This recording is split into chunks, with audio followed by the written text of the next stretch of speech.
আজকে যেই লোকেশনটা আমি যাচ্ছি সেখানে এর আগে আরও দুবার আমি গেছি, কিন্তু কিছু সমস্যার কারণে সেগুলো আর শেয়ার করে হয়ে ওঠেনি। আমাকে এমন স্ট্রেসফুল কেন দেখাচ্ছে জানো? তার কারণ হচ্ছে আমি সেদিন ভোর 5টায় উঠেছিলাম আর আমার প্রথম লোকেশন ছিল পাঁশকুড়াতে কস্তুরীর মেকআপ, যেটা তোমরা অলরেডি দেখে ফেলেছো।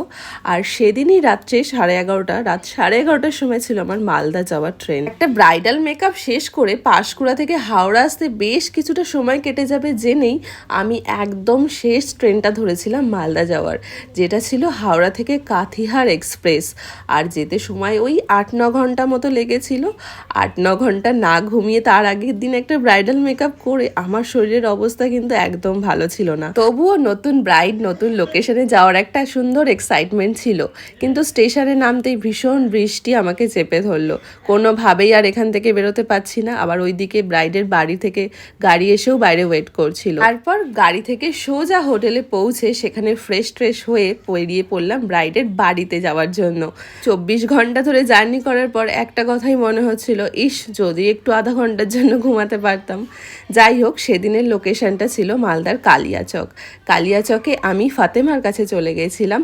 আর এই যে আমার ব্রাইড কিন্তু আমার জন্য ওয়েট করছিল। আজ ছিল ফাতেমার বিয়ে এবং বিয়েতেও একটা সুন্দর লেহেঙ্গা টাইপ কিছু পরবে। তোমরা যদি এই ড্রেসটার নাম জেনে থাকো অবশ্যই একটা কমেন্ট করো। আচ্ছা ফাতেমা, আজ তো বিয়ে, প্রচুর ভিডিও দেখছো আশা করি আমার, দেখেছো তো? কেমন স্পেশাল? ও সারাদিনই দেখা হয়, বাহ, ওই জন্যই তো আমি আজকে এখানে।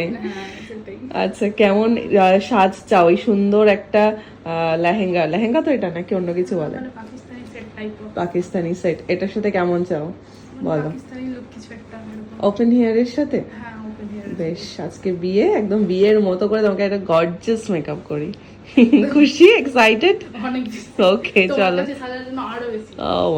তাহলে একদম লাস্টে নিজের লুকটাকে দেখবে। একটা কথা তোমাদেরকে না বললেই নয়, এই যে ফাতেমাকে আজকে বিয়ের দিনে সাজাবো বা রিসেপশনে সাজাবো বা আমি কিভাবে আসবো, কোথায় থাকবো, এটার সম্পূর্ণ দায়িত্ব কিন্তু ফাতেমার হাজব্যান্ড মানে শাহনাজ পুরোটা সামলেছিল। তার জন্য আমি ভীষণভাবে কৃতজ্ঞ যে আমি এত শান্তিপূর্ণভাবে পুরো কাজটা করতে পেরেছি। এবার আশা করছি অনেকেরই ধারণা হয়ে যাবে যে হ্যাঁ, আমি মৈত্রী ব্রহ্ম কলকাতার বাইরে মালদাতেও গিয়ে কিন্তু তোমাদের এত কাছের লোকেশনেও ব্রাইড করি। তাই যখনই নিজেদের ডেটটা ফিক্সড হয়ে যাবে ইমিডিয়েটলি আমাকে কন্ট্যাক্ট করবে। আমি কন্ট্যাক্ট নাম্বারটা ভিডিওর শেষে স্ক্রিনে তোমাদের দিয়ে দেব। এবার চলো ফাতেমার মেকআপের ব্যাপারে কিছু কথা বলি।